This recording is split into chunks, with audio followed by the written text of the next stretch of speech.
L'objectif européen et français est de recycler 70% des matériaux de déconstruction en 2020. Depuis 2010, Iprema, leader dans le domaine du traitement des matériaux de déconstruction, anticipe ses perspectives de développement. Fort de sa maîtrise d'une réglementation complexe, aujourd'hui, Iprema est en mesure de développer son concept en franchise industrielle afin de transmettre son savoir-faire à des partenaires partageant les mêmes valeurs. C'est ainsi que le premier contrat de franchise Iprema a été signé le 5 février 2013 par Claude Prigent, son PDG, et Alexis Manin, gérant de l'entreprise CBM. L'entreprise est installée au Teil, une commune de 8000 habitants adossée sur les contreforts de l'Ardèche et abritant le site historique des ciments Lafarge.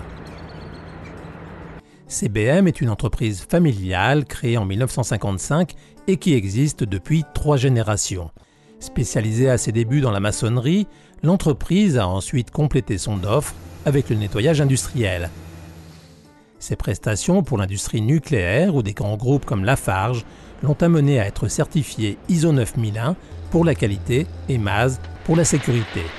L'entreprise CBM a évolué au fil des générations et sa croissance l'a conduite à quitter son siège initial pour s'installer en 2012 dans les anciens locaux de la société Le Jabi. CBM, bonjour. Depuis 2010, Alexis Manin, le petit-fils des fondateurs, a pris les rênes de CBM à la suite de ses parents qui avaient réussi l'évolution de l'entreprise avec le nettoyage et l'aspiration industrielle dans les années 90. La maman d'Alexis, toujours active dans l'entreprise, sent alors chez son fils le souci de laisser à son tour son empreinte sur l'évolution de l'activité. Bon, il avait des idées de développement. Les questions se posaient, est-ce que je grossis? Est-ce que je crée d'autres activités? Moi, si j'avais continué la maçonnerie, on serait mort. Lui, s'il veut continuer le nettoyage, je pense que bientôt, il risque de mourir. L'idée de recyclage est venue dû à un problème qu'on avait nous aujourd'hui pour évacuer nos propres gravats de déconstruction parce qu'on était coincés et à force de devoir rouler avec des camions de plus en plus loin. Donc à un moment donné, je me suis dit stop, il faut vraiment qu'on arrête et je pense qu'il y a vraiment quelque chose à faire. C'est à ce moment-là que CBM a lu un article sur la démarche franchise industrielle Iprema et nous a contactés via notre site internet. À ce moment-là, on les a invités sur nos sites. La découverte des sites Iprema m'a vraiment éclairé, m'a ouvert les yeux parce que quand j'ai vu leur site et la manière dont ils étaient intégrés dans les espaces urbains, dans les centres-villes, comme c'est le cas fait les sites que j'ai vus chez eux, ça m'a épaté parce que je me dis c'est ça qu'il nous faut. De retour au Teil, Alexis, convaincu par ses visites, envisage à présent la franchise sous un autre œil. Je connais la franchise pour les magasins, on va dire, de vêtements ou d'autres industries. Et c'est vrai que dans le monde du BTP, ça ne m'était pas du tout venu à l'esprit. Et donc sur le coup, j'ai pris un peu du recul. J'en ai parlé à la maison en famille avec papa, maman. Et c'est vrai que par la suite, on a dit, si, pourquoi pas. Et il avait déjà commencé à casser des cailloux, mais pour casser des cailloux, tout le monde casse des cailloux. Mais après, il faut assurer quand même un peu de qualité, un peu de sérieux. Et puis il faut pouvoir commercialiser tout ça. Moi, je pense qu'il a fait le bon choix. Tout seul, je pense qu'il n'y serait pas arrivé. C'est au tour d'Iprema de venir à présent au Teil pour dresser un état des lieux.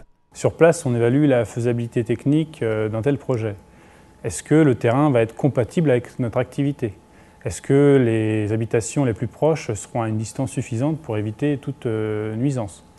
Mais on va aussi évaluer ses atouts, notamment l'accès routier et éventuellement la présence d'une voie ferrée. Mais ce qui est vraiment très important, c'est aussi la volonté des élus locaux dans la contribution du projet. Et c'est lors de cette visite qu'on va s'en rendre compte. Pour nous, c'est une assurance, une espèce d'assurance tout risque. Nous sommes allés visiter dans la région parisienne des sites que Iprema gère actuellement. Je dois dire que j'ai été surpris, étonné. Je ne pensais pas que ce soit possible d'avoir une activité qui peut être polluante quelque part, notamment phoniquement, incorporée dans un site qui est tout à fait écologiquement correct. J'ai envie de dire, je pourrais habiter à côté des sites d'Iprema dans la région parisienne sans y voir, sans avoir quelque chose à dire. Ce qui veut dire qu'ici, le fait de s'appuyer sur Iprema, qui a une expertise en la matière, a permis à Alexis Manin d'envisager son développement en accord avec l'environnement propre de son entreprise. Sans Iprema, il aurait certainement, plus peiné, cafouillé comme on dit, et ça aurait pris plus de temps. Là, je crois qu'il s'appuie sur une structure qui a déjà de l'expérience, et je trouve que c'est très bien comme ça. Voilà.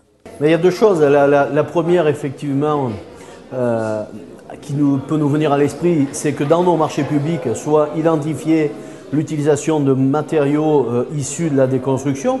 Ça, c'est on va dire le premier réflexe qu'on peut avoir. Mais l'élément prépondérant, c'est que ce type de centrale doit pouvoir s'installer. Le projet de CBM nécessite l'obtention d'un terrain en bordure de la voie ferrée. Nous, on a des zones qui étaient avant dédiées aux chemins de fer, qui maintenant sont des friches industrielles. Et nous avons donc été l'intermédiaire auprès de la société L'Extrémanet pour faire en sorte que une des filiales de SNCF puisse vendre un terrain à L'Extrémanet de manière à installer sur ce terrain-là donc cette activité. Une fois constaté que toutes les conditions étaient réunies pour accueillir l'activité sur le site de CBM, nous les avons mis en contact avec un bureau d'études référencé par IPREMA pour lancer une étude d'impact et pour réaliser un dossier de déclaration d'installation classée pour la protection de l'environnement. On a eu un dossier de déclaration qui a été déposé en préfecture. Quand on l'a emmené, ils n'en revenaient pas, tellement il était bien conçu. Voilà.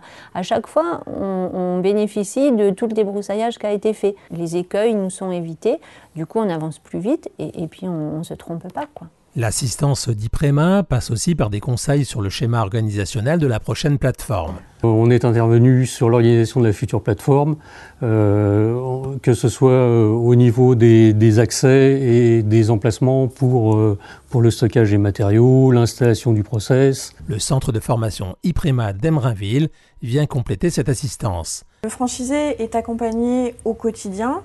On démarre par une formation initiale, 2 séances d'une semaine pour pouvoir leur présenter nos activités et vraiment les intégrer dans l'organisation de l'IPREMA. Donc ce qui était bien, c'est qu'en fait on est passé par énormément de postes différents et à chaque fois on n'avait pas affaire à des formateurs mais on avait affaire aux gens qui font ce travail tous les jours. Donc on a pu voir le service commercial, on a vu le service facturation, le service achat.